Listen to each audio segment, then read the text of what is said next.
하나님의 말씀 시편 79편 8절 말씀을 우리 똑같이 합독하시겠습니다. 우리 조상들의 죄악을 기억하지 마시고 주의 긍휼로 우리를 속히 영접하소서. 우리가 매우 가련하게 되었나이다. 아멘. 오늘 하나님 말씀 제목을 주님 긍휼을 베풀어 주옵소서. 주님 긍휼을 베풀어 주옵소서. 이런 제목으로 함께 은혜를 받겠습니다. 원래 우리 인간은 최고로 아름답게, 최고로 멋있게, 최고로 안전하게, 최고의 축복으로 우리 인간을 창조하신 줄 믿습니다. 창세기 1장 26절 28절에 잘 나타나 있습니다. 우리 인간을 하나님께서 하나님의 형상과 하나님의 모양으로 남자와 여자를 창조하셨다고 말씀하셨습니다. 그리고 우리 인간에게 복을 주시고 생육하고 번성하여 땅에 충만하라, 땅에 충복하라, 바다의 물고기와 새와 땅의 모든 움직이는 생물을 다스리라고 우리에게 축복해 주셨습니다. 이 말씀은 우리 인간을 최고로 아름답게, 최고로 멋지게, 최고로 완전하게, 최고의 축복으로 우리 인간을 창조해 주셨다는 말씀입니다. 생각해 보십시오. 우리 인간은 하나님의 형상과 하나님의 모양으로 창조하셨다는 것은 가장 아름답고 완전하게 최고로 멋있게 창조하셨다는 말씀을 믿습니다. 하나님은 완전하시잖아요. 하나님같이 아름다운 거죠. 그리고 하나님이 창조하신 모든 우주 만물 중에 우리 인간만치 아름다운 것이 없습니다. 그렇게 우리 인간을 하나님은 축복해 주셨습니다. 그리고 하나님께서 우리가 부족함 없이 행복하게 잘 살 수 있도록 에덴 동산을 만들어서 우리에게 주신 줄 믿습니다. 그게 원래 인간이 이렇게 부족함 없게 살도록 원래는 만들어져 있습니다. 그런데 우리 인간이 하나님의 언약의 말씀을 어기고 불순종하여 선악과를 따먹음으로 죄인이 되어버린 것입니다. 우리 하나님께서 모든 축복을, 주신 축복을, 하나님께 주신 축복을 그래서 박탈당해버린 것입니다. 죄인이 되어버리니까 죄인에게 하나님이 축복할 수 없는 거예요. 그래서 창세기 3장부터가 그 말씀입니다. 성경은 간단한 거예요. 창세기 1장 2장은 원래 인간이 행복하게 살았다. 창세기 3장부터 계시록까지는 그 축복을 회복해서 우리에게 주시기를 원하는 줄 믿습니다. 그게 성경 전체의 사실. 죄인된 우리 인간은 반드시 죽습니다. 창세기 2장 17절에 선악알게 나무를 따먹는 날은 반드시 죽으리라고 말씀하셨습니다. 로마서 6장 23절에는 죄의 싹은 사망입니다. 우리 인간이 죄 때문에 망하는 것입니다. 죄는 녹이 실면 없어지듯이 우리 인간은 죄 때문에 저주와 재앙이 오는 것입니다. 죄인된 우리 인간을 불쌍히 여기사 하나님께서 긍휼을 베푸사 독생자 예수 그리스도를 이 땅에 보내서 우리 죄를 대속하시고 우리를 구원해 주신 줄 믿습니다. 그게 바로 하나님의 긍휼입니다. 그게 바로 하나님의 사랑입니다. 요한복음 3장 16절을 우리 그냥 한 구절이라 내 말씀을 딱 붙잡고 역사가 있거든요. 하나님이 세상을 이처럼 사랑하사 독생자를 주신 이는 저를 믿는 자 멸망치 않고 영생을 얻게 하려 하시는 거예요. 그래서 참된 신앙생활은 주님의 긍휼을 우리가 받고 주님의 긍휼을 베풀고 긍휼을 베푸신 그 주님을 나의 주, 나의 하나님을 믿고 사는 것이 참된 신앙생활인 줄 믿습니다. 긍휼은 어떤 것이 긍휼입니까? 불쌍히 여기는 마음, 용서하는 마음, 헌신하는 마음, 이려하는 마음. 가장 대표적인 것을 용서라고 볼 수가 있죠. 긍휼입니다. 그걸 갖다가 마태복음 18장에 우리 주님께서 비유를 통해서 잘 말씀하고 있습니다. 어떤 임금이 1만 달란트 빚진 죄인에게 내 재산을 다 팔아서 갚아라. 한 번만 용서해. 나는 지금 갚을 수 용서해라고 탁 뛰니까 탕감해 주었습니다. 그래서 그 사람이 나가서 자기에게 빚진 100달란트 빚진 1만 달란트는 어느 정도인지 아십니까? 우리 돈으로 한 16조 원 됩니다. 갚을 수 있습니까? 없습니다. 갚을 수 없어요. 우리가 생각할 때 신앙생활은 자꾸 우리에게 문제가 있지 않아요? 용서하라고 그러잖아요. 원수를 용서하라는데 용서할 수 있습니까? 없습니까? 솔직히 말해서 없어요. 빨리 주선들에 나는 용서할 수 없습니다. 누구는 할 수 있죠? 하나님은 할 수 있다는 거예요. 그래서 이 16조 되는 그걸 다 탕감해 줬는데 우리를 말하는 거예요. 하나님께서 우리가 긍휼히 비해서 우리가 용서함 받았는데 100달란트는 한 1000만 원 정도 됩니다. 100대라고. 그걸 안 갚는다고 감옥에다 집어넣었습니다. 그래서 하나님 그 주인이 그 사람 도로 불러다가 감옥에 집어넣습니다. 그러니까 용서에 대한 걸 베드로가 내 용서라, 내 형제를 용서라 그러니까 7번 용서하면 되겠습니까? 그러니까 예수님이 뭐라고 하니까 70번을 7번이라고 해요. 77은 49, 490번. 그 말은 뭐하라는 얘기예요? 그냥 용서하는 삶을 살아야 되고 우리가 용서할 수 없으면 그냥 가는 거예요. 기도하고 가는 거예요. 나는 용서할 수 없어요. 그냥 기도하고 가면 긍휼의 주님이 내 속에 있으면 어느 날 용서할 수 있는 시간을 하나님이 주시는 줄 믿습니다. 억지로 용서가 아니에요. 그거는. 정말 내 속에서 우러날 때는 나는 안 된다니까. 내가 되면 뭘 예수 믿습니까? 내가 자하고 살아가야지. 우리가 못할 일이 얼마나 많습니까? 그러니까 주님의 긍휼이 아니면 우리가 살아갈 수 없는 거예요. 우리가 보면 우리 인간은 깨끗하고 멋져 보입니다. 그렇죠? 우리 인간은 얼마나 멋져 보입니다.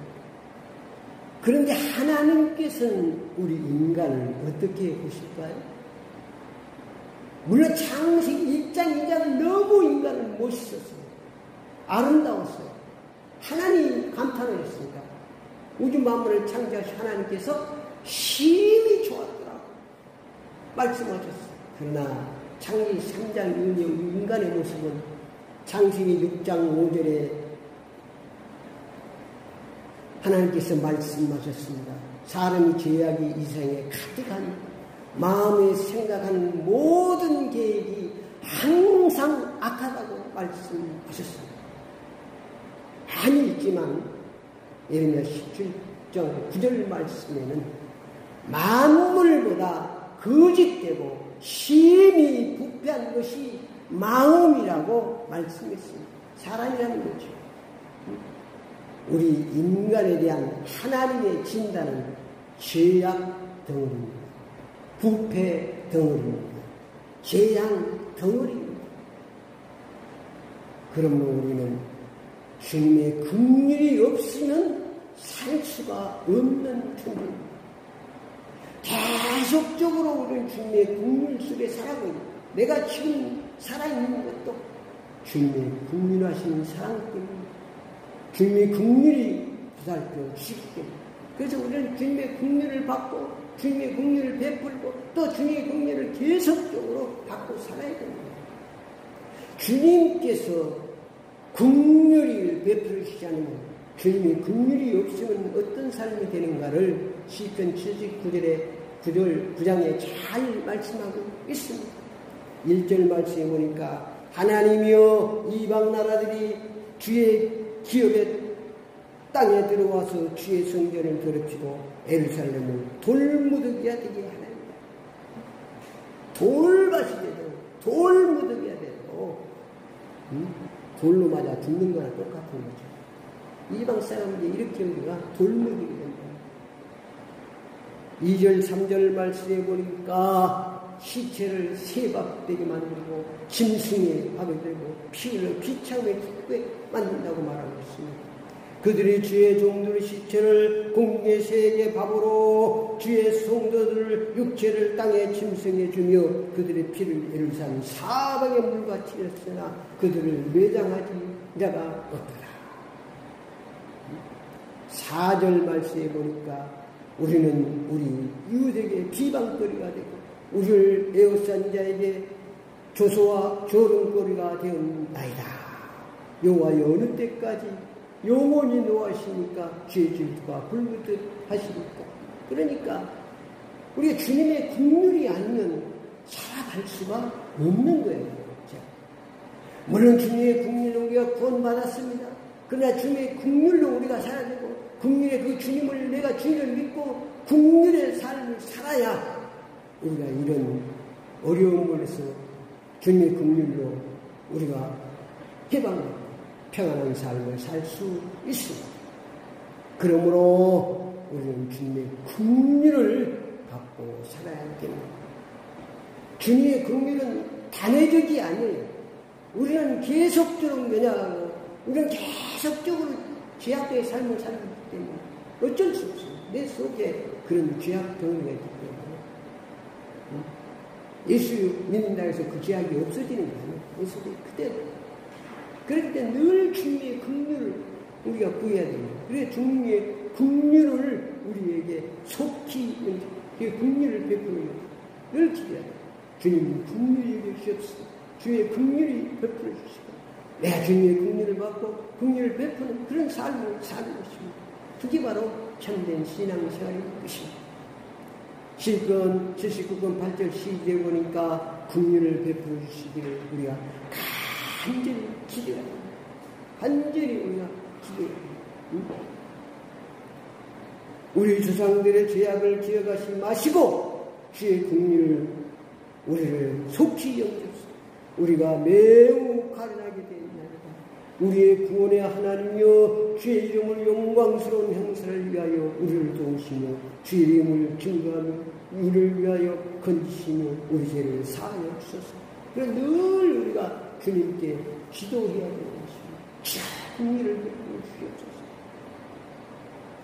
우리의 의로 살지 말고 주님의 국리를 베풀어서 예수 그리스도의 의로 살아가는 것입니다. 그래서 그 국리의 주님을 나의 주로 모시고 살아야 되는 것입니다. 9절 말씀에 보니까 우리 구원의 하나님이여 주의 이름의 영광스러움을 행사를 위하여 우리를 도우시며 주의 이름을 증거하기 위하여 우리를 건지시며 우리 죄를 사하소서. 주 영광을 위해 살렸습니다. 우리를 창조하신 목적이 이사야 43, 7절에 보니까 하나님의 영광을 위해서 우리를 창조하신 줄 믿습니다. 그 영광을 위해 어떻게 살아야 되냐? 고린도 10장 4절 사도 바울이 정리해놨습니다. 무엇을 먹든지 마시든지 다 하나님의 영광을 위해 하라. 이 말씀을 달달달 많이 안다고 되는 거예요. 이 말씀 되게 실제가 돼서, 이 말씀이 신배정해서, 여러분이 무슨 두 길이 있을 때, 어떤 길이 승려길이고, 어떤 길이 좋은 길이냐, 생각할 때, 하나님의 영광이 나타나는 길이 어떤 길이냐. 그 길이 고난의 길이라고, 그 길이 형통한 길을 믿습니다. 내가 하나님의 영광을 위해 산다면, 그것이 가시밭길이라도 하나님이 함께하는 길이고 하나님 역사하는 길이고 결국은 승리의 삶으로 축복하실 줄 믿습니다. 환경 따라가는 것이 아니라 하나님이 오는 것. 그래서 넓은 길, 좁은 길 할 때 좁은 길 가라고 해요. 좁은 길은 사실은 사람들이 잘 안 가죠. 좁은 길은 사랑의 길입니다. 용서의 길입니다. 헌시의 길입니다. 자비의 길입니다. 하나님 영광의 길입니다. 그게 신앙생활이에요. 입술로 달달 아무 소용 없어요. 내 삶을 통해서 하나님 영광이 나타나요. 영광. 야, 저 사람 정말 그렇지 않아요. 옛날처럼 지금 막 입을 떠들어다고 입만 살았고 있는 이런 크리스천들이에요. 이제 내 삶을 통해서 하나님을 보여줘요. 예수란 말 한마디 안 해도 야, 저 사람 정말 크리스천 같다. 시편 73절에 옷만 불평하지 말고 영원히 감사하며 살아야 돼. 감사. 우리는 사실 아까 얘기했죠. 우리 용서받은 것이 16조라고. 16조 내 생애에 못 갚아. 우리 구원받은 그 은혜가 예를 들어 그 가치, 우리 그런 가치를 우리가 봤기 때문에 이제는 우리는 뭐 남을 뭐 원망불평이 하고 이런 감사하는 범사에 감사. 이것이 바로 그리스도에서 너희를 향하신 하나님의 뜻입니다. 감사가 하나님의 뜻이니까 하나님의 뜻대로 나는 감사할 수 없습니다. 원망 불평할 수밖에 없는 그런 사람입니다. 하나님 긍휼에 의해서 내 속에서 감사가 넘치게 해주시옵소서. 오늘도 하나님의 말씀에 의지하여 감사하겠습니다 하고 살아가면 하나님 감사의 삶을 주시옵소서. 베드로가 잘 얘기했잖아요. 베드로가 밤새 고기 잡았는데 한 마리도 못 잡았어. 그런데 베드로는 어부야. 그래서 주님께서 깊은 데를 그물을 던져라. 깊은 데를 그물이 던져도 거기 안 잡고 있줄 알아. 왜냐? 그 시간은 그거는 고기가 없을 다 알잖아요. 거기서 고기 잡았으니까. 그런데 베드로가 뭐라고 합니까? 말씀에 의지하여 그물을 냈더니 그물이 찢어지도록 만선된 줄이 있습니다. 이게 말씀에 의지하는 거예요. 말씀. 나는 감사할 수 없다니까. 이 환경 보지 말고 하나님의 말씀을 딱 붙잡고 그 말씀대로 나는 할 수 없는 하나님 감사하게 해 주시옵소서. 그러면 그 감사의 주님 역사하셔서 감사하게 그때 생수가 터지고 회개가 터지고 역사가 일어나는 줄 믿습니다. 마태복음 5장 7절에 긍휼히 여기는 삶을 살아. 긍휼히 여긴 자는 긍휼히 여김을 받을 것이요. 가장 무서운 것이 긍휼이 없는 것입니다. 하나님의 긍휼이 있어야 우리가 살아가는데 하나님의 긍휼이 없으면 하나님의 사랑이 없으면 우리가 살아가는 거예요. 결론적으로 말씀드리면 멸지천대와 핍박과 저주와 재앙 가운데 살다가 영원히 멸망할 수밖에 없는 우리를 주님께서 긍휼을 베풀어 주셨습니다. 내가 받아야 될 모든 저주와 재앙을 예수 그리스도의 신이 담당하시고 나를 구원해 주셨습니다. 그럼 우리는 그 긍휼을 베푸신 주님을 성자 예수 그리스도 나의 주 나의 하나님으로 영원히 믿고 살아야 합니다. 기도를 따라합시다. 나의 긍휼을 베풀으신 주님을 영원히 믿고 살겠습니다. 예수 그리스도의 이름으로 기도드립니다. 아멘.